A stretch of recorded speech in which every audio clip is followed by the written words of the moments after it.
Ingaruka zo gusangiza ibibazo byawe abantu bose ubonye. Hari abantu bakora ikosa ryo kubwira buri muntu wese ibibazo byabo batekereza ko bari bubabonereho ubufasha. Yego, hari ubwo bavuga ko ushaka gukira indwara ayirata, ufite ikibazo akirata kugira ngo akibonere igisubizo, ariko hari ubwo gusangiza ibibazo byawe abantu bose bishobora kukuzanira ingaruka zikomeye aho kubona ibisubizo nk'uko wari ubyiteze. Ni byiza rero guhitamo neza inshuti cyangwa abantu wizeye nko kuganiriza ibibazo byawe kugira ngo babe bagufasha kubishakira umuti. Muri kino kiganiro tugiye kurebera hamwe ingaruka cyangwa ibintu bitari byiza ushobora guhura nabyo iyo uhora uganiriza ibibazo byawe abantu bose ubonye. Murakaza neza, njye mugiye kubana muri kino kiganiro nitwa Ernest. Nyaboneka nikikugira akamaro wibuke ko wakora subscribe na like. Ingaruka ya mbere yo kuganiriza ibibazo byawe abo ubonye bose ni uko abo bantu bakoresha ibibazo byawe mu kukugenzura. Iyo usangije umuntu ibibazo byawe, cyane cyane ibyerekeranye n'intege nke zawe n'ubwoba bw'ibintu runaka, ibintu bikubabaza, uwo muntu ashobora gukoresha izo ntege nke zawe kugira ngo agire inyungu cyangwa ibyishimo abikuramo.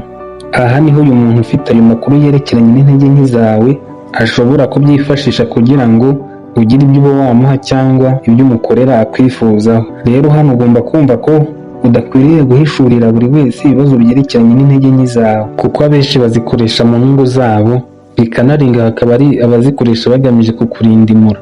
Ingaruka ya kabiri yo kuvuga ibibazo byawe ku bantu babonetse abo ari bo bose ni ugutakaza ubushobozi bwo kwishakira ibisubizo by'ibibazo byawe nkawe ku giti cyawe. Ibi bishatse kuvuga yuko iyo uri umuntu uhora usangiza abandi ibibazo byawe kandi ugahora utegereje ko ari bo bazajya bahora bakubwira icyo ugomba gukora kugira ngo ibibazo byawe bikemuke, utangira kwitakariza icyizere n'ubushobozi bwawe bwo gukemuramo ibibazo byawe. Yego, kwifashisha abandi ni byiza, ariko guhora wumva ko ibibazo byawe by'ubuzima bwawe bigomba gukemurwa n'abandi igihe cyose ntabwo bikwiye, kuko igihe abo bantu bazumva ko barambiwe kugufasha uzumva. Gerageza rero nawe wige kwiyobora no gushaka ibisubizo by'ibibazo byawe muri wowe.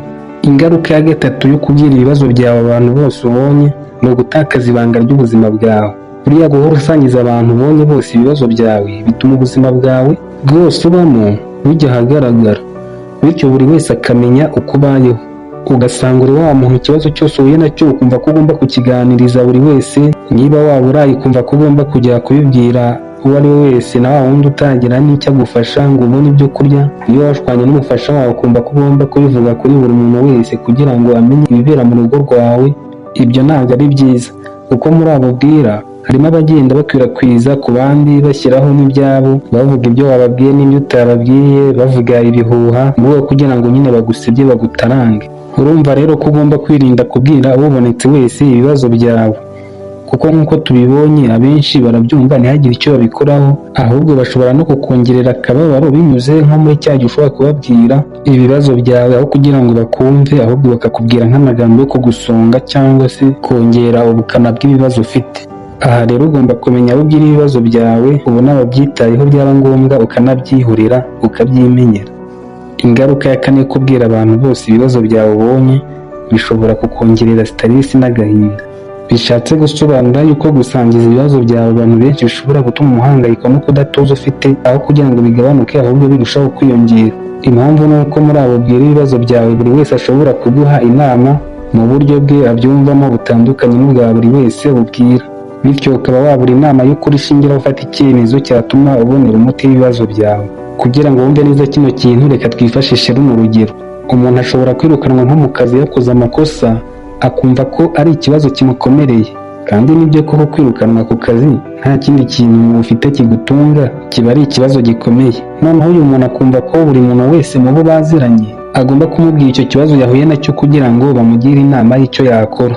Aha niho ashobora kubwira umwe kuri cya kibazo, wa undi akamusubiza ati ihangane uzabona akandi kazi vuba.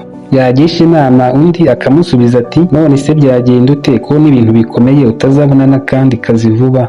Undi yabwira nawe akaba yamubwira ati andika ibaruwa isaba imbabazi urebe ko wasubizwa mu kazi. Undi abiganirije nawe akamubwira ati ubundi se si wowe wizize wishora muri ariya makosa, hangana n'ingaruka nyine.